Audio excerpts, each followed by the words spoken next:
Today I'm talking to Maria Margolies, who's a women's sexuality and pelvic floor specialist. She is talking with me today about shame, about ageism, about all sorts of biases around female genitalia, female sexuality, and how we've actually been misinformed about our pelvic floors and how to relate to them. So if you have an interest in female sexuality, expanding your horizons on what embodiment actually means, de-shaming, working with waning or waxing libido, hang in here. Maria is a really wonderful educator. Today I'm speaking with Maria Margolies about female sexuality and specifically pelvic floor issues. It turns out we've been miseducated on how to relate to our pelvic floors and the issues that go with the pelvic floor, from childbirth through incontinence, through vaginal pain, through our good old-fashioned relationship with our bodies and our sexuality. Maria has a whole new connected and interconnected perspective on what the pelvic floor relates to in terms of self-image and understanding of our own bodies. So if you have ever suffered from any kind of age bias, self-love bias around how your vagina should be, how your vulva should be, what optimal tightness is, or shame in general, hang in there. We've got a really interesting conversation ahead about women's sexuality and how to relate to it. Maria, welcome to Sex, Psychics and Psychedelics. We like to think of this as a heart party, a place where we healers can commune and share the best information that is currently out there. And I had no idea what a novice I was about women's pelvic health and sexuality until I ran into you on Instagram, and I know you've got so much to share. Thank you. Yes, thank you so much for inviting me. I'm super honored to be here and share some of the things that I've gathered through experience and research and life and education and everything. So thank you. It's a great pleasure to be here. Beautiful, beautiful. So I was looking at how mostly I was looking at you rolling your hips in different ways on Instagram, which I have to say I was really enjoying. I was like, this is nice homework, watching a beautiful woman roll out her hips in different ways. I was like, this is fantastic. I love my job. But seriously, that was a pleasure, genuinely. But also, to me, I just felt like dots were starting to connect in me as I witnessed your work. And I saw how you described yourself on your Instagram, or described your work. And you wrote, how to heal your pelvic floor, regulate your nervous system, and feel empowered. So I guess my first question would be, how are the pelvic floor and the nervous system related? Yeah, great question. One of the things that I think most people we all think about ourselves so disconnected to all our parts. And one of the things that my work and my study for 25 years have been in yogic practice. So yoga means union, and one of the things that yoga teaches us is that everything is connected, interconnected, not just the body, but like ourselves and the plants and the living beings, and it's all an interconnected web that everything affects everything. So if we take this teaching also into like our body parts, we usually think about, I have a headache, and you think about, I need to take a pill because my head hurts, but you don't think maybe what might that be causing, and how your head is connected to your neck and is connected to your all these things, right? Because there's a whole system that is connected to each other.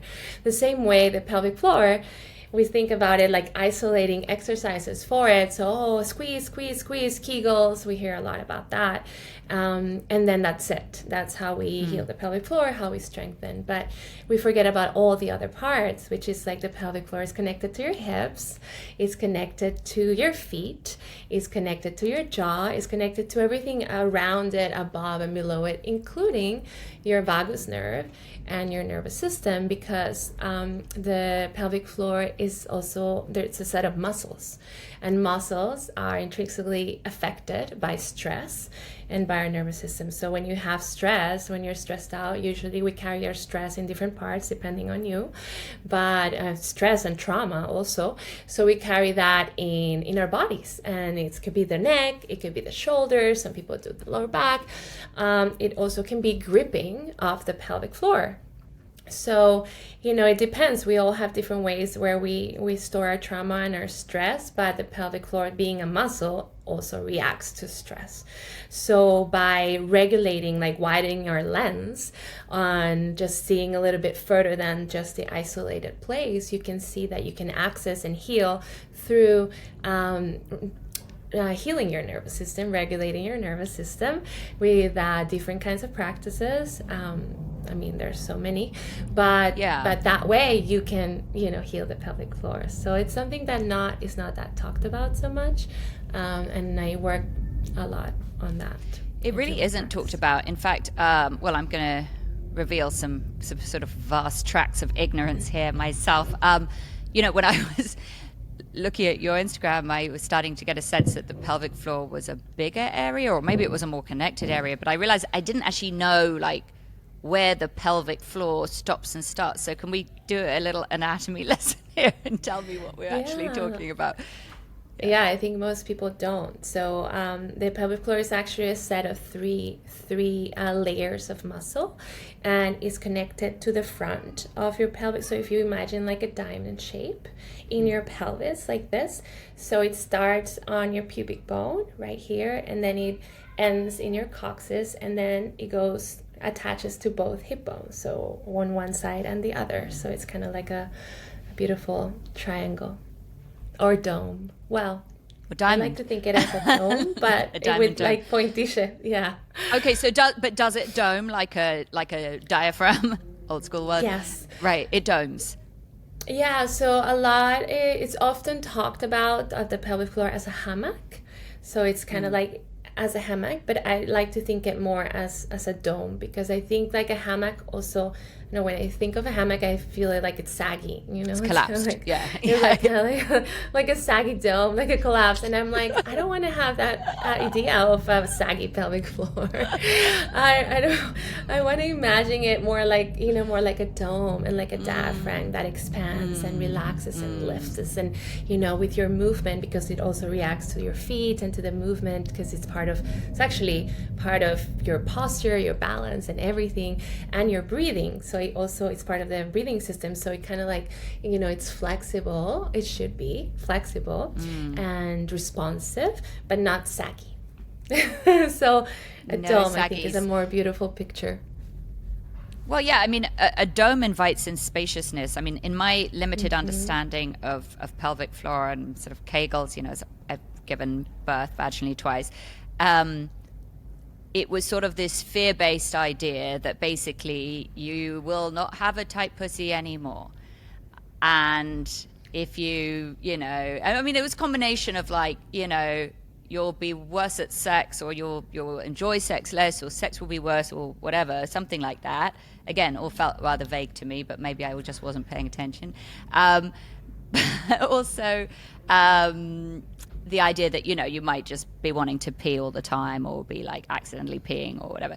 So I feel like, maybe that's all true and I want to get into it, but I definitely felt like it was a fear-based thing that invited in this idea of tightening and restriction. And when I looked at your work, I was like, oh, this woman's really interesting, because that doesn't seem to be your philosophy at all, although I guess there is a tightening and a toning going on, but it feels like a very different attitude. Can you tell me more about that? Yeah, well, that's one of the biggest myths that I want to demystify, is that you need a tight vagina to have a good vagina, you know, or a good pelvic floor. We don't want anything in our bodies to be tight, any muscles to be tight. If you think about it again as a muscle, you don't want your muscle to be always contracted and walking around with your bicep like this, right? You want a muscle that's long and that has the ability to stretch and relax and elongate again, but also one that's strong, that can contract when you want it, and that can hold, you know, things in place, because this is also, you know, the pelvic floor holds your uterus and your bladder and your rectum, so all your organs. So when people have prolapse, it's because they have a too lax of a pelvic floor. So you want a tight, not a tight, a strong. So you want one that can this contract. Is such a good. Yeah, I love this this and focus to have pull. like amazing pleasure as well. Like you need a pelvic floor, like to have an orgasm, you need contraction and relaxation. So wait, let's go really slow with this, because this is super interesting. Okay, wait. Yeah, go really slow. And then fast, and then slow, and then fast. Exactly. Yeah, so you need both, right? You need like this kind of dynamic fluidity that goes from one to the other when you want it. And to not pee in your pants, you need contraction, you know, and the strength, right? Because so it's important to get out of the mindset that we need a tight vagina to have good sex or good orgasms, because actually a tight vagina or a tight pelvic floor, it's a problem, because if you have, again, a tight muscle that's always tight, it's not going to be able to do its work. So you need a pelvic floor that's resilient and can do both. And usually tightness also comes with weakness. See, that's so interesting, because that's definitely a reframe, because I feel like there's this kind of like age embedded bias that has to do with women's vaginas, where if it gets looser, you are less desirable. And there's some shame around that. Yeah, and after having children. And it's sort of such a shame that there's shame, since, gosh, shouldn't we worship vaginas after they managed to do this extraordinary thing of giving birth? But well, everything about women is about shame, right? It's like all the stories that they tell us are about, you know, fear, shame, making us feel small, silence us. And I think that all those paradigms need to be broken. And even in the pelvic floor, when you talk about age, it's also it's not something that just happened to people, either women that are, in this case, have given birth, or that are aging. It happens in between 1 and 3 women. And this is also including those that have not had any children, and even teenagers. Wait, when you say it happens, what do you mean specifically? Like pelvic floor dysfunction. Oh, I see. Okay, and that so could be like either tight or too lax, you know, too loose. Okay, and that would look like what kind of problems would it be like you're peeing too much, or you have pain during sex, or like how would you know? Yes, so all of those. So there's a huge spectrum of symptoms, and they kind of cross over too when you have weak or lax. Well, weak and lax are the same, but a tight also pelvic floor, which also comes a lot of times, it can be like too strong, you know, because a muscle can also be too strong when it shortens, right? When you see like bodybuilders and they go like, and they can barely walk, is because they're doing too much strength and they're not have the flexibility, so the muscle shortens. So the symptoms that can happen, for example, are, like you said, leaking when you cough, when you jump, no sensation or like not ability to contract when you have an orgasm. So you can't really have an orgasm, or they're weak, or you can even have pain. There's also pain with penetration if your pelvic floor is too tight. Anything that you insert, a finger, a tampon, a cup, a penis, a dildo, whatever, it can hurt. Lower back pain is one of the very common and also under talked about, the symptoms. Oh, yeah, I want to talk about that, because that's where I get it. I get very tight lower back, like at the top of the hips and the lower back. So you think that could be related, huh? It could be. It could be. So you have to, obviously everyone's different, and you have to look at everything, just because you have to lower back, I'm not going to be like, yes, you have pelvic floor, but you have to look at all the other things, right? All the other symptoms. The checklist. Yeah, exactly. The checklist, and checking with your core and your breathing, because it's, again, the pelvic floor is part of your core system and your breathing system. There's constipation, for example, is another symptom. Hip pain, pelvic pain, prolapse, pain and pressure in the pelvic floor is also one. So there's a lot of symptoms. Queefing. Oh, vaginal farting. Yes. Is that what it is? Yeah. Such a good word. I was good. Oh, it's so fun. So let's hear about your story getting to this, level of understanding, because I obsession and very niche. I mean, in a way, very niche, but also seems like super relevant. Like, why are we not talking about this more? So, congrats on your journey, and thank you. And tell us about it. What happened in your life to get you here? Well, I've always been obsessed with my vagina. No, I'm kidding. But then that's a great start to any story. No. Well, kind of. But yeah, no, really, it started, so I have been studying dance and the body and yoga for most of my life, for 30 years. And so I practice a very specific type of yoga, Ashtanga, traditional Ashtanga, for 20 years. And there is not a lot of information about the pelvic floor, like all over, education in general for everyone, but also there isn't very much in yogic text or studies. So what I learned about the pelvic floor was Mula Bandha, which is just squeezing of the pelvic floor, and this how you it's a root lock, and you use it for energetic locks that you use in yoga. Or during the practice of Ashtanga, you're always squeezing it. So that's kind of like, okay, just squeeze your pelvic floor the whole time that you're practicing. So that's what I did for 20 years without knowing anything else, because there was not any education or anything. I didn't even know, which now I'm a little bit embarrassed to say, but for studying 25 years just of movement that I've been in the fitness and dance and yoga industry, I never really know even what my pelvic floor was either. There's just not the education, around it, whether you're in school or studying dance or studying, yoga or anything. So 25 years later, I found myself with having my second child at 44 and having thinking that I was going to have this really easy birth, because I'm, a yogi and I move and I know my body so much and I have so much awareness, and I did everything and 8 dates and I don't know, everything that you can, right, to have that. And then I had a very difficult, traumatic birth with my daughter.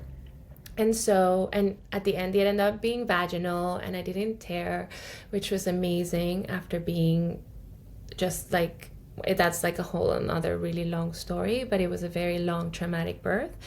And I realized that I've been living with a pelvic floor dysfunction after that for probably a decade. I had the queefing. So the queefing, I thought it was just normal. It's kind of normalized in the yoga, kind of world. And now I'm like, now I know why everyone's farting in class, because, everyone's just going out with this like really tight vaginas and pelvic floor. And it's just like, if you go to an Ashtanga class, you'll see what I'm talking about. I've got it. Now I want to go. So.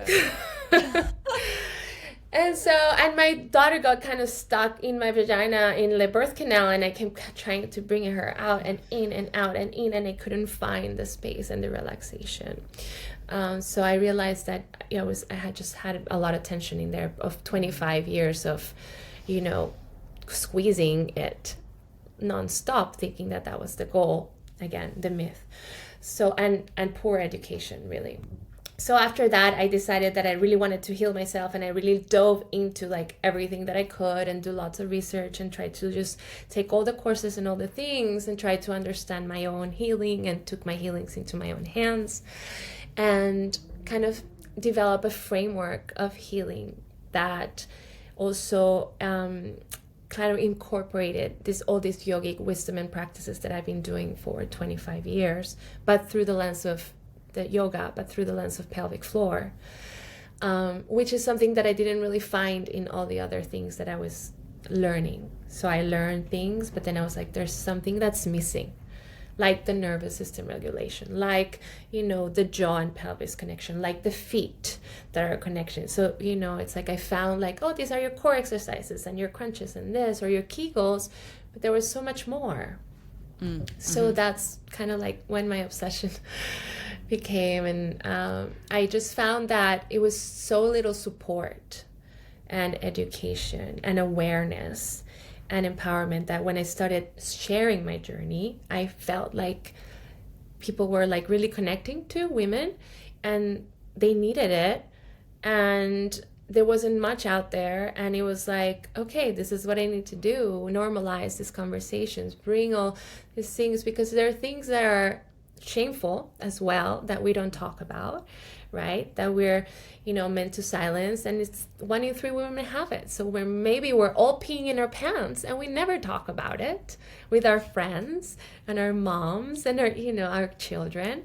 And so I think it's really important to normalize this, that, painful sex is very common, but it's not normal. That, leaking is also very common, but not normal. And just talk about it, because that's also like a way, I think, of healing ourselves. It's also kind of like demystifying all these conversations. I completely agree. And I do think on some level, literally and perhaps metaphorically, we are peeing in our pants, all of us. And making noises we don't want to make, and thinking we should be tight when we're loose, or thinking we should be loose when we're tight. Gosh, it's so confusing. It goes on. It's so confusing. But what I like about your approach and really relate to is this feeling of like, oh, this is connected to that, and that is connected to this, and this, and it goes on and it goes on. And there's this, for me, this ongoing realization about the related nature of life and experience, and how we kind of can't do it on our own, and that everything is way more collective than we think. And it's one of the things I've been learning through this podcast, and in my own sort of healing journey, is the enormous relief of understanding how connected everything is, because we're just a really, small, if special part of the web. And maybe we can relax more into the idea of a web again than we sort of think. I think because, the old school idea of, Kegels and working with pelvic floor that way seems to me sort of boring and punitive. I like the idea of this approach that feels more generative and actually potentially sexy. So can we talk about like the sexy stuff for a bit? Like if you're willing to talk about how your work in this area has affected your sex life or opened it up, or talk about a friend who's had an experience. I don't know, like let's get juicy with it. Yeah, I mean, one of big parts of my work is that also helping people connect to their intimacy again, and normalizing that conversation, orgasms, and how beautiful orgasms are, and let's talk about it, and how healthy they are, and how amazing for our nervous system, and how they're pain relieving and stress relieving and mood enhancing, and they're all these things, and connective and just beautiful part of our existence that we also don't talk about enough. So, I've always been, in my own experience, I've always been a very extremely promiscuous sexual person. If I can be very honest, I was just always being very in touch with that part of myself and non-apologetic. And I think that all of those experiences led me to this moment to really kind of share that and be like, I'm not obviously, but I am monogamous now. I was never monogamous my whole life, but I am now because I want to, and it's a choice, and it's amazing. And when I didn't, I wasn't. But I've always had incredible sexual experiences. I've always was very connected to my body. I always had, I always thought that was just a really important part of myself, that it must be celebrated and that I could celebrate. And that's what I try to like teach, because I think there's just so many women out there. I think it's 50% of women have never had another orgasm type that is not clitoral. And I think that it's like 50% of women or 40% of women have never even had an orgasm. So it's crazy, because the difference in men and women, it's also huge, right? In women being able to have orgasms and not. And a lot of it is, the stories, the shame, all this stuff that can't be talked about, that women have been repressed and silenced and sexualized. And so for me, it's about like telling women like, it's okay, like holding their hands and being like, it's, having orgasms is amazing. It's going to be like a great life changing experience that you can like enjoy, and we can all talk about it, and it can be enhanced by doing all this pelvic floor. And really it's more than just doing pelvic floor work. It's by knowing your own body, by getting in touch with yourself, by loving yourself as you are, by accepting yourself, because those are things that also are not told all the time to us, because everything that we see in social media is how to change yourself and your body, and you have to look this to be worthy, and you have to have a flat belly to, this, and all of these stories that are messing up with our self-confidence, our self-love, and our relationship and our intimacy. Because if we don't love ourselves, if we are ashamed of our bodies, we're not going to show up in the bedroom as like empowered female like goddesses, right? We're just going to be, and if we're not, if we are not able to like touch ourselves, for example, give ourselves pleasure, if we don't know our bodies, like we don't know what's down there and how it works and what do you like. So if you haven't experienced your own self-pleasure, if you don't know how your body works and what you like, then how are you going to have real good pleasure with a partner? Absolutely. And I also think, or not just think, but know from my own experience that changes over time. So it's sort of an ongoing investigation. What you like in your 20s might be different from what you like in your 40s, or what you like when you're 21 might be different from 22. And also changes according to the partner, changes according to so many things, like your relationship with yourself obviously is this sort of wild ongoing journey, the biggest marriage of all time, right? How you meet yourself as you change. I mean, I've been thinking about that recently as I'll do exercises that I think should be one way and they're not, like stretches, for example. I'm like, my leg is not, it's too stiff. Here we go. That's one that comes up for a lot for me. Like, oh, this is too stiff. I should, and I think this whole thing's just, it's why I don't even go to yoga. I'm just like, I always feel like inadequate when I go to yoga. So I'm like, I'm like watching everybody's bodies bend and all these shapes. And I'm like, my body doesn't bend. I better go and like do Pilates on my own. And it's a shame. And then, but, as I sort of watch how I am with my own body, I can see that there is a lot of like, there's an impatience and there's an idea that it should be another way, that my legs should be straighter. I mean, it's kind of nuts. And I've sort of been trying to be kinder around that. I'm like, maybe it isn't, as straight as it was, but how about not like, pulling it into straightness, but like, play with it a bit more, be more elastic in your approach. Don't just, straighten your leg with a band and hold it there. Like, ease in, ease out. I mean, these are just things. I'm no yoga teacher. You tell me, Maria. But I'm just like, I notice how easy it is to be self-critical or performance-based, even about something like how straight your leg is. Yeah, well, that's because everything we're seeing is information that you think it's not affecting you, but it isn't. You're affecting your unconsciousness, and you're, constantly judging yourself. We have a whole transmission. It's like we have a radio station all the time on, telling us no this, and judging ourselves. And something beautiful that someone told me yesterday is like, can you take care of yourself how you take care of your daughter?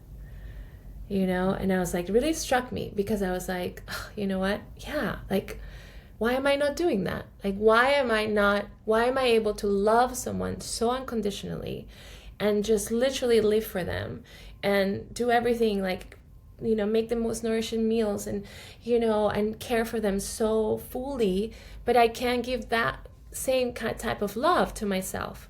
Mm-hmm. It's kind of like, it made me think like that. And it goes back into like the idea of embodiment. I think what you're talking about, how we heal ourselves and how we're able to have more pleasure and have more presence, right? Because it's all about, like, embodiment is about being present at all times, right? Which is the hardest thing, obviously, because we're always going and we have things. And so coming back to being present, and that's also what the yoga it's supposed to be about. It's not about who stretches their leg further, it's about bringing you back to the moment and to yourself and meeting yourself where you are, where is a place that it's perfect and it's not this or that or good or bad, but judgment doesn't exist because you just are. And when you're able to be in that place, the more you practice this, meditation or yoga or like real yoga, I don't know how to call it, but anyways, Fair enough, when you practice this embodiment practices more and more, you can do it more automatically. And even when you are in having a sexual experience or you're being intimate with your partner, that is also something that can bring you even more into experiencing more pleasure. Because for me, I think when I was younger, I was more about, like, because I think it's also something that we've been taught, like, women, we have to give pleasure, right? We're there for their pleasure, right? Like, we're supposed to be sexy, we're supposed to be doing this, we're supposed to be giving blowjobs, but, like, what about us, like, there, and what about my pleasure? Like, I never thought about that, until when I got to my 30s, I think, and I got older, when I was like, wait, I'm just here, like, on this kind of more performative mode, when I'm like, really, I wasn't really that, I mean, obviously it changes and you are sometimes and you're not, but in the bigger picture, it was more about, like, performing, giving pleasure, and about someone else, and not, like, having this connective presence experience where you're, like, really embodied, and we're also kind of know what it is that you want and you love, and and it's like a more fluid place. Yeah, I mean, look, that makes sense. It does make sense, but I'm going to come up with something that may just seem like very, like, biased and old-fashioned perspective, but don't you think some of this shift is just like, if you want babies and you get babies, it changes your sexuality because you no longer are driving seductively, intensely towards that goal? Like, if I think about how I was before the babies and after the babies, it wasn't just that my body had been through something huge. It was like a major thing had been accomplished on a sort of biological drive level. Which meant, in a way, that sex became more like gravy.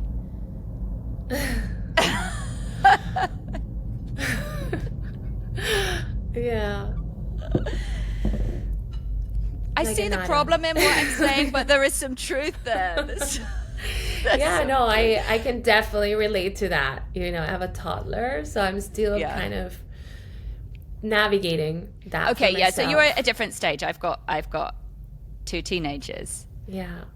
But I do remember navigating the that, though. Yeah. That shift that you're talking about. I mean, I'm definitely trying to navigate that for myself. It's a huge shift because your identity is going through a huge shift, your body's going through a huge shift, and your creative energy. Like, you're talking about a toddler. Like, that's, I mean, if you're having any sex right now, I think that's a miracle, because I think a toddler is, congrats. Try. Mostly when I'm ovulating. Right, you still want another baby, essentially. Yeah, exactly. It's so funny. I mean, it's so funny when there are so many different ways of looking at sex, but when you do look at it from that purely biological, it's pretty funny. Like, I remember, early days of having my my first daughter, and then, not really realizing how much I wanted another one until that those ovulation patterns and like this sudden intense horniness that is just like, I need to have a baby, and it's just crazy. And then now sex is something different, you know, and really intense as well. But I think it's so much about your, you know, it's sort of biological meets creative drives. It's sort of like, where do you most want to grow, and then sex will be an expression of that. So for me now, it's where I most want to grow is in partnership and in communion with another adult, you know. And I think before my big drive was to have kids, and then somewhere in between those two things there was just like, I just want to revive sexually and have loads of sex again because I just want to feel alive in that way, you know. So there's the sort of the promiscuous drives, and then the monogamous drives, and the biological drives, and the like curiosity drives. Like just sex to open up your imagination, you know. And I love that aspect of sex, and I feel like if we're in a performative mode, we can't get to that. And, you know, back to that sort of post-baby time where, you know, trying to have sex again. And I remember that, you know, my OBGYN saying like, yes, you can have sex at 6 weeks in or something. And oh my God, are you fucking kidding? I was like, this is chaos. And I just, you know, but there's a feeling like, oh, it's so sort of old fashioned, almost like push through the pain. And look, I understand about the idea of like, like feeling into the awkwardness and having some courage around it and like being willing to explore. But the idea of kind of the override to get the job done just seems so wasteful of the opportunity to kind of get to know your body and yourself in a whole other way. Yeah, well, I think it's a tricky place because how do we take care of our partner's needs as well? Yeah. Because for me, personally, and maybe this is like too much information, but I do definitely feel like you know, I'm also like, yeah, I just want to have sex when I'm ovulating. And then he gets really annoyed. He's like, oh my God, like you only want to have sex because you have, and I'm like, yeah, what's wrong with that? Like, you know, but it kind of like hurts his feelings, you know? Yeah. And because for men, I don't think it happens to them, or at least not to my man. He's just always horny. And it's just really kind of like navigating that, the things that I'm going through as like a new mom, well, as being kind of 2.5 years postpartum and having a toddler and being exhausted and, you know, having other things to do and my creative and being very purposeful, you know, and like kind of like feeling very fulfilled already in my purpose as like a, you know, woman and as a mother and as, you know, a business and in all ways. I think for men it's very different. It's very different. So I don't know in your experience. So I would say, Maria, first of all, you know, you're not allowed to be a fulfilled woman. So like, you better chill out on that. No wonder you're having a problem. No, I mean, look, probably the reason he is so horny all the time is because you're a fulfilled woman, you know? Like if you were, he probably wouldn't be wanting to have sex with you all the time if you weren't so in love with your own life, let's be honest. So it's kind of the good news, you know, headline, right? It's the good news. And it's also something to manage. And it's really interesting when that sort of, how much of it is programming and how much of it is just, you know, how much of it is old programming around performance and what we should be putting out. And what is that pledge in a monogamous relationship? You know, are we pledging to please the other one every time the other one is horny? Like, how are these things managed? And there's such big, you know, self-love challenges and communication challenges also. And I think in a way, imagination challenges too.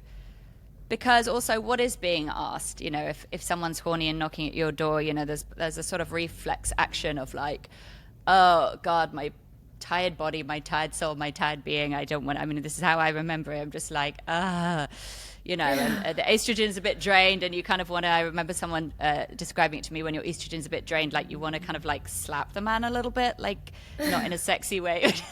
just like just, but I guess the big challenge is to be imaginative about what those opportunities might be to connect, or like what would it take for you to feel horny. And I've told this story before, so I apologize if anyone's heard it too many times, but it was a great finding in my marriage. I'm no longer married, but I was a while ago, and what I found in the early days of kids was most of the time didn't feel horny at all, but there were certain like little tricks to it, like, and they were tricks that worked for me. It wasn't about me overriding, it was actually about me working with my own system. So if I could get my body out into the sun naked and have like half a cocktail it's just like a puff of weed after lying in the sun. It's like, can you give yourself enough time to get a little bit bored, and then you can get a little more horny? But like if you're absolutely jam-packed all the time, I think it's a lot to ask. Yeah, I think for me it's like getting very intentional about it. Like sometimes I'm just like, okay, let's just have a quickie, and you can get off and you're happy because I want to make him happy, and if he's happy, I'm happy, and it's kind of like we're a team.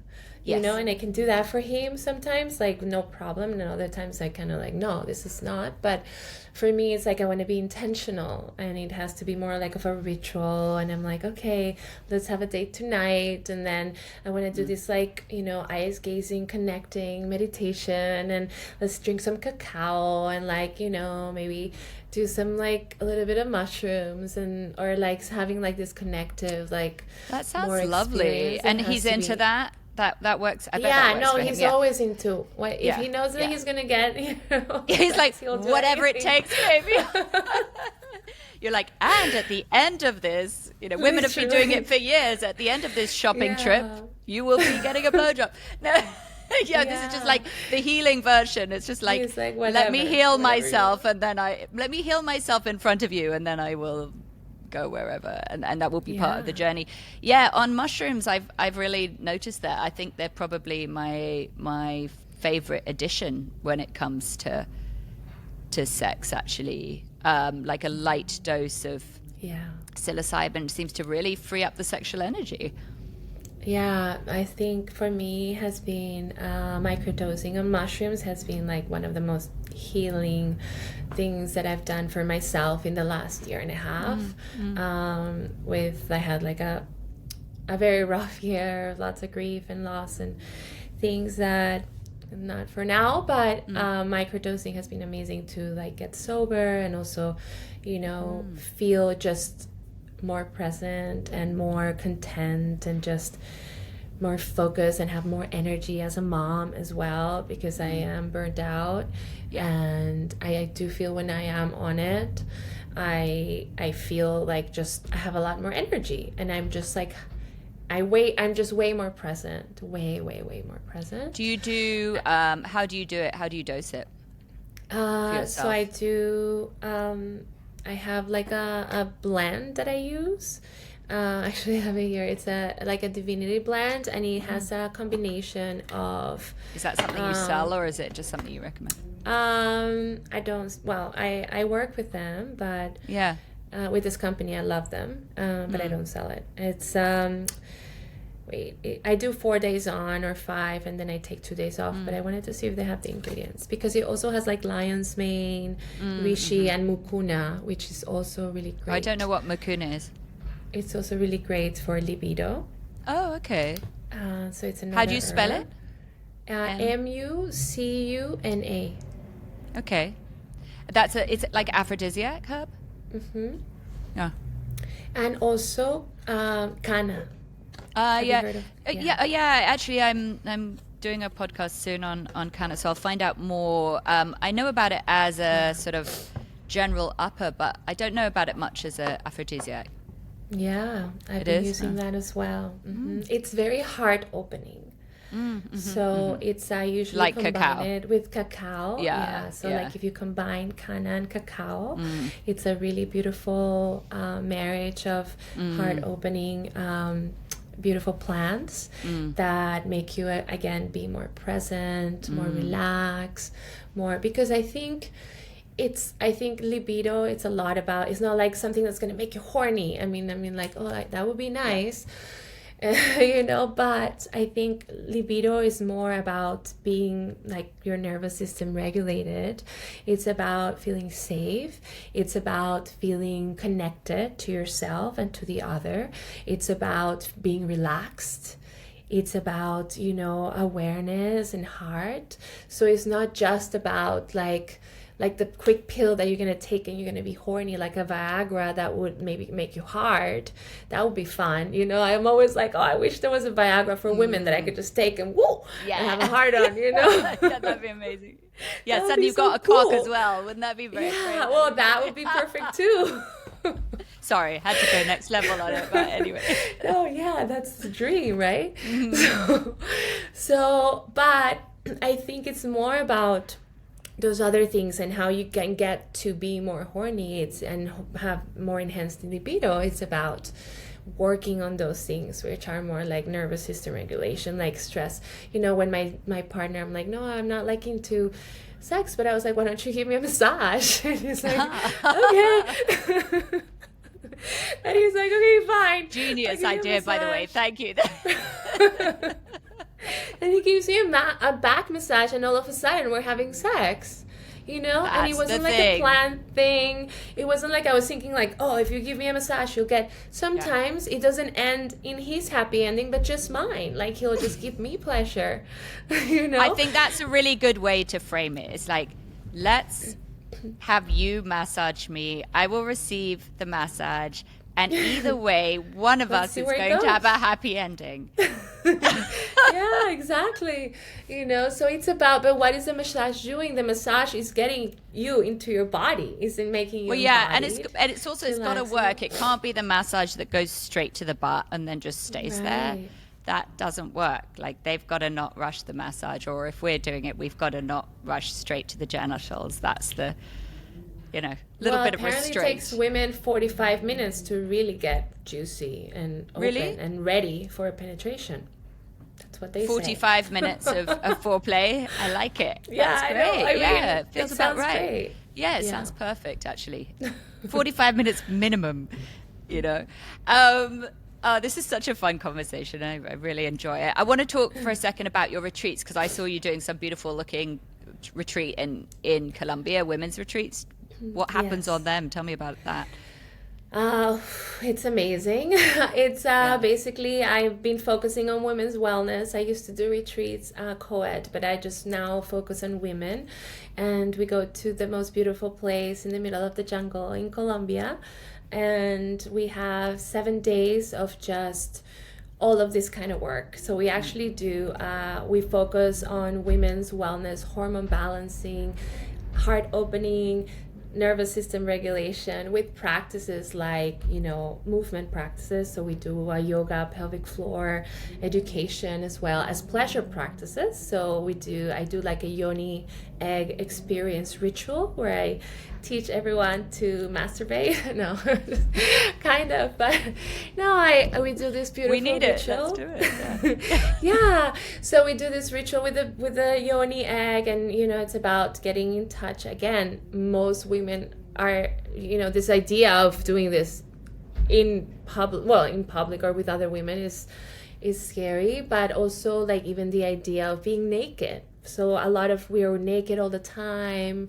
If we want to, like, we go to nature and we take like naked swims in beautiful waterfalls that are completely empty. So it's just us. It's very safe. And everything just unfolds as it is. It's not like we plan to be naked now. It's just kind of something that happens. So funny, because I was like looking at the retreat, and I think there was a nude picture. Maybe this is what started it. But it wasn't like a group of nude women. But the retreats I've hosted for women, before have always ended up naked, and that's been like the best bit. I mean, and so I was looking at yours thinking, God, I hope they all get naked, and of course you really do straight away. Well, it's just like, at the end, it doesn't happen at the beginning, obviously, because it's a group of people that don't know each other, but then as we get to know each other, we get comfortable and people feel safe, and we start doing practices of embodiment that makes us, love our bodies how we are, and kind of like get all those layers of shame and fear and judgment and of ourselves. And we all want this, right? We all want to be connected to our bodies and to each other and really support each other. So once that happens, there's a lot of magic that starts unfolding. We also do like a kana cacao ceremony, a dance. We do ecstatic dance. So it's all like, enrichment classes that are really heart opening, transforming for all women that go. I love watching everyone come on the first day, and seeing them. And most of them I just met like that day when we get there.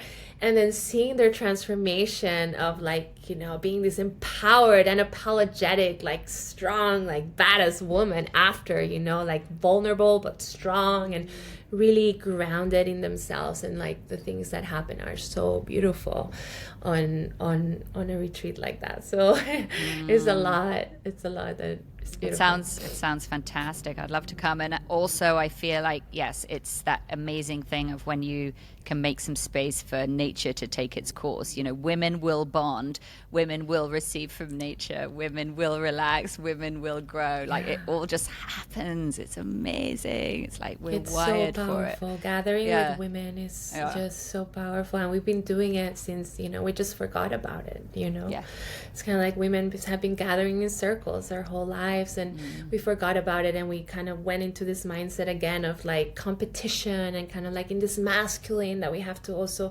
mindset that we have to do and compete with each other and like hate each other and like all of this, instead of like creating this like supportive, safe place where we can support each other and lift each other up and empower each other. And that's really just beautiful. And that's what happens in retreat, because it's you find your tribe. You're like, wow, like you really needed this, and I can have these difficult conversations, and you can share our humanity. And what you were saying, how like when you understand our interconnectedness, it's such a relief. And to me, it's a relief because we feel less alone when we know that we're all going through the same thing, no matter where you're at in the food chain. It's like you are like, big sigh, oh, you also leak, oh, or like, like, thank you. It's You're so a nice leaky to vessel know. too. Like, all right, you're peeing your pants. Oh my God, like, I've been holding really that my whole life. That's bonding shit. Or like you had a miscarriage, like just these conversations, women's conversations that we just don't talk about. And I think they connect us, and they're like, for me, like a sigh, like a thank you. Well, thank you so much. I feel it's really an honor to connect with you, and that in a small way, that's what you and I are doing now as well, is like strengthening that web of connection together. And I really support your work, and just put as much energy at your back as I can. And as a sister in the world of healing. And what I'd like to wrap up with is a wish for yourself, a wish for the world, and then where we can find you. Oh, wow, that's I have so many wishes. Greedy girl, really. Yeah. Well, right now, my wish is just to slow down. So slow down. That's where I am going right now with myself. The wish to the world is peace and kindness and empathy and compassion, and to really embody all those feminine qualities that really I think the world needs right now. It's more feminine embodiment, leadership, and community. So it's Yeah, and where you can find me. So I have an Instagram account. It's called Holistic with an X. A TikTok, a YouTube, they're all the same. So I have lots of social media where you can find me. I also have my website. I have online pelvic floor programs that I share. And I also have my retreat in February in Colombia. That is still some spots available. So hopefully some of you will be inspired to join in this magical journey of empowerment. Thank you so much. Thank you, Yeah, Maria. thank you. Such an honor.